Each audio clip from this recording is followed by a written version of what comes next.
Hello दोस्तों, स्वागत है आप सभी का वैल्यू इन्वेस्टर यूट्यूब चैनल के ऊपर। इस वीडियो के अंदर बात करेंगे Indian railway finance corporation limited के ऊपर। अब आईआरएफसी के अंदर देखिए शेयर ऊपर गया ही नहीं है। अगर मैं आपको बताऊं तो इसका जो 52 वीक हाई है 171 रुपये के आसपास है। और इसका अगर आप हाई देखोगे जो कि ऑल टाइम हाई है वो यहाँ पर होगा। आई थिंक अगर मैं इसको थोड़ा सा एक साल पे लेकर आ जाऊँ, सो पीक कहाँ पर बनाया है, ऑलमोस्ट 5 साल के ऊपर अगर आप पीक देखोगे यहाँ पर ऑलमोस्ट 217, 220, 225 के आसपास का ऑल टाइम हाई होगा आईआरएफसी का। अब यहाँ पर शेयर के अंदर इतना डेवलपमेंट हो रहा है, शेयर कंपनी यहाँ पर इतना डेवलपमेंट कर रही है, कंपनी यहाँ पर जो बैकवर्ड लिंकेज कंपनी उनको फाइनेंस कर रही है, अपने मार्जिन को इम्प्रूव कर रही है, लेकिन शेयर प्राइस के ऊपर उसका असर आपको देखने को नहीं मिला। लेकिन दोस्तों मैं आपको बता दूं कि अब यहाँ पर शेयर प्राइस के ऊपर असर आ सकता है, क्योंकि बहुत बड़ी रिपोर्ट आई है दोस्तों ओडिशा रेलवे को लेकर। अब यहाँ पर आप देख सकते हो प्रधान यानी जो एमपी है, मेंबर ऑफ पार्लियामेंट अश्विनी वैष्णव ने डिस्कस किया है ओडिशा के रेलवे प्रोजेक्ट्स। जी हाँ दोस्तों, मैं आपको बता दूं यहाँ पर एक मीटिंग हुआ 3 लोगों के बीच में, जिसमें union education minister Dharmendra Pradhan, जो कि दोस्तों ट्यूसडे को यहाँ पर ये मीटिंग हुआ, इसमें डिस्कशन हो रहा है रेलवे मिनिस्टर अश्विनी वैष्णव के साथ। और इसके अंदर बीजेपी सांसद, बीजेपी एमपी जो स्टेट के हैं वो भी यहाँ पर शामिल है। आप फोटो भी देख सकते हो, ये मीटिंग हो रहा है दोस्तों अश्विनी वैष्णव, यहाँ पर आप देख सकते हो यूनियन एजुकेशन मिनिस्टर और साथ में बीजेपी सांसद यानी बीजेपी के जो एमपी हैं स्टेट के, वो भी यहाँ पर शामिल है। अब इस मीटिंग के अंदर दोस्तों यहाँ पर आप देख सकते हो सबसे इंपॉर्टेंट चीज़ है कि कुछ नए प्रोजेक्ट के ऊपर बात हुई है। रेलवे ट्रांसपोर्टेशन को इम्प्रूव करने के ऊपर बात हो रही है, उसको मजबूत करने के ऊपर बात हो रही है, उसके नेटवर्क को मजबूत करने की स्टेट में बात चल रही है। उसके बाद यहाँ पर एमेनिटीज़ को बढ़ाने की बात चल रही है, यानी रेलवे की एमेनिटीज़ बढ़नी चाहिए। रेलवे हमारे देश में ना अगर आप देखोगे बहुत इंपॉर्टेंट हिस्सा है हमारे देश का, लेकिन उसको हमने क्या किया है, उसको हमने टाइमली डेवलप ही नहीं किया है, उसको हमने सिंपल रखा है, उसको हमने काम चलाऊ रखा है। वर्ड खराब लगेंगे लेकिन ये रियलिटी है, उसको हमने कभी भी सीरियसली नहीं लिया है।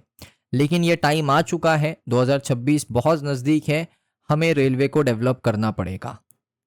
हमें यहाँ पर जो प्लेन से ट्रैवल करते हैं, शॉर्ट डिस्टेंस भी लोग अब एरोप्लेन से ट्रैवल कर रहे हैं, उन्हें अट्रैक्ट करने के लिए एटलीस्ट हमें ऐसी एमिनिटीज़ देनी पड़ेगी कि वो स्मूथली ट्रैवल कर पाए बाय ट्रेन।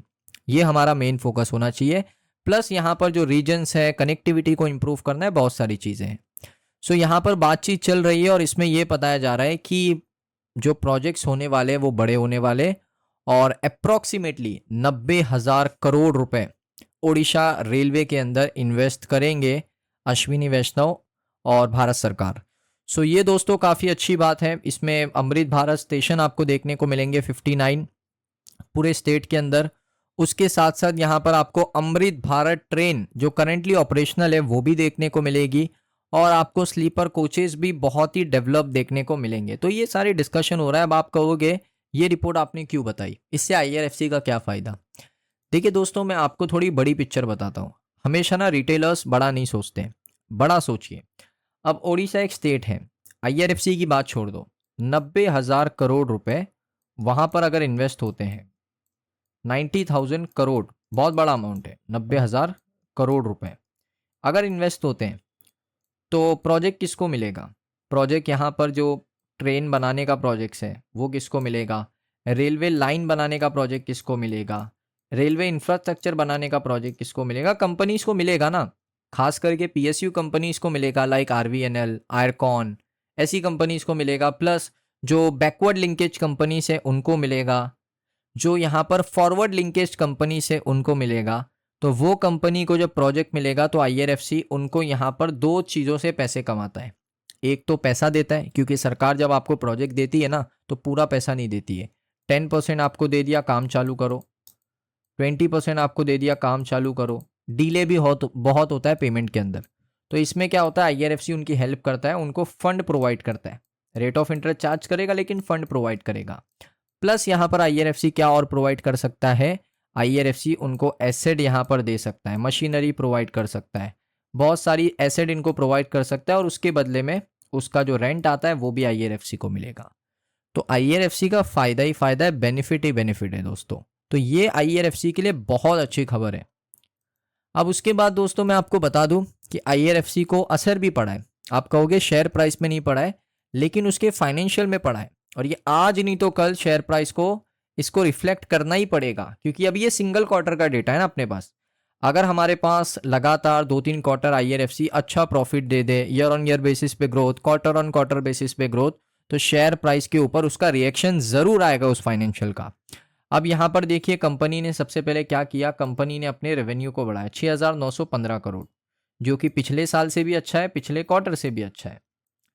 उसके बाद कंपनी ने, अगर आप देखोगे प्रॉफिट, नेट प्रॉफिट कंपनी का, जो कि पिछले साल 1577 करोड़, पिछले क्वार्टर 1682 करोड़, लेकिन इस क्वार्टर 1746 करोड़। तो यहां पर भी एक डिफरेंस क्रिएट हो रहा है। अब लगातार 2-3 क्वार्टर अगर 1746 से 1820 करोड़ एक प्रॉफिट आ जाए, फिर उसके बाद 1910 करोड़ का एक प्रॉफिट आ जाए, फिर 2120 करोड़ का एक प्रॉफिट आ जाए, तो इस तरीके से अगर प्रॉफिट आते रहेगा ना नेक्स्ट क्वार्टर जो आने वाले, तो डेफिनेटली उसका रिएक्शन आपको शेयर के प्राइस के ऊपर भी देखने को मिलेगा। तो फाइनेंशियल यहां पर डिसाइड करेंगे शेयर का प्राइस क्या होगा, ये मैं आपको बता रहा हूं, फाइनेंशियल कंपनी के इतने इंपॉर्टेंट हैं। उसके बाद यहाँ पर म्यूचुअल फंड्स अगर आप देखोगे ना, आपको लगता है कि म्यूचुअल फंड्स क्या कर रहे हैं। म्यूचुअल फंड्स को मैं आपका डेटा बताता हूँ। अब ये है ICICI का इक्विटी फंड। अब ये इक्विटी फंड है, इसमें अगर आप देखोगे इन्होंने मंथली कितना चेंज किया है। ये एंट्री ली है इन्होंने, इससे पहले ये IRFC में इन्वेस्ट किया ही नहीं था, क्योंकि आप देख सकते हो 709, 7,09,750, 7,09,750 एंट्री लिया है, फ्रेश एंट्री 100%। कोटक, इनके पास अगर आप देखोगे ऑलरेडी शेयर थे, लेकिन 80,000 इसमें आप और ऐड कर लो, 20% इंप्रूव किया। उसके बाद दोबारा से यहाँ पर आप देखोगे इनके एक फंड के पास काफ़ी अच्छे शेयर है और 56,000 और ऐड किया है। तो इसी तरीके से जो म्यूचुअल फंड है ना वो लगातार ऐड कर रहा है। SBI की बात करूँ, SBI निवेश नहीं कर रहा है, SBI भी कर रहा है। SBI के पास ऑलरेडी अच्छे शेयर है, लेकिन और क्वांटिटी ऐड करना है।